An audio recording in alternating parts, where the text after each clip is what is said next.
No one told me before I had a baby, no one discussed any of these issues with me. I wasn't aware that, you know, you should be doing pelvic floor muscles whether you've had a baby or not. You don't know what's going on, do you? No. And you go to the doctors and they say, how are you doing? And you're just all about, yeah, I'm great, you know, I'm keeping it together, I'm an amazing mum, and actually then go home and you realise, hang on a minute, this isn't okay, you know, I'm suddenly having to dash to the toilet when I never had to do that before. I stopped doing lots of things I wanted to do and worked my life around my problem instead of trying to take ownership of my problem and or ownership of my life, really. Did you find things like you wouldn't drink as much? Yeah, if I was going running, I wouldn't drink quite a few hours before. Wow, which is completely counterproductive, isn't it? Even if I didn't have a drink, I would still leak. So then you'd think, oh well, I won't do that sprint between the lampposts. You start to sort of modify your behaviour a bit. You're constantly having to sort of check where's the nearest toilet. Your friends are like, let's go for a long walk or something, and you can't join in all of the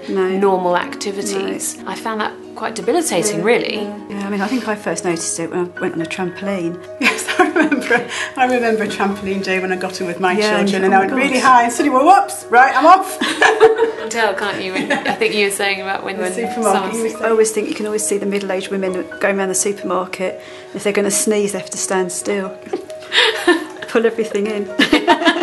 What I found really surprising is that no one talks about it. No one told me. I think you start to feel less confident. Yeah, it's just embarrassing, isn't it? You don't want people to know, and maybe it's a bit of a British thing, but it's about, you know, I can do this. It's fine. And you don't talk about it. Most of my friends have got the same problem. I think there's a lot of pressure from the media. We were saying before, weren't we, about, you know, celebrities have their pre-baby genes on within sort of a few weeks. It's so easy to see these glossy images and to think that they've got it all together, and you know, and actually they've probably got exactly the same issues. I lived with my condition for quite a long time before I did anything about it. You know, my eldest son's nearly 20. You just learn to live with it, and you think, well, that's how it is. You know, chatting with my mum, she's had 3 children as well, and you know, she really struggles now, and I'm like, Mum, actually, this is the perfect thing for you.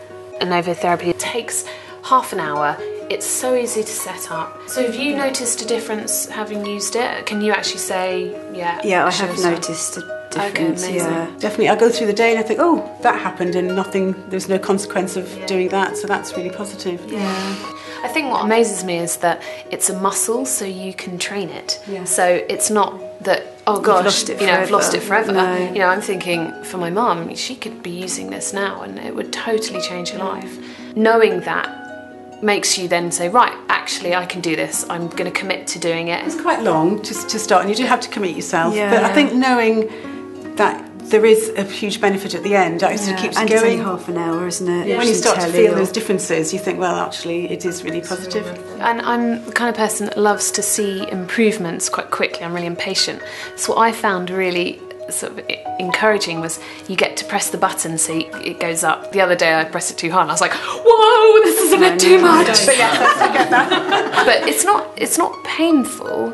It's a weird sensation. I wanted to be sort of liberated and be spontaneous in everything I do, and this has sort of given me back that freedom a little bit, because I used to be one of those people who would stop and sneeze or cough, or when, you know, lift a heavy object, sort of make sure I pull all my core in. But now that doesn't really happen, and I feel quite good. I feel quite quite free.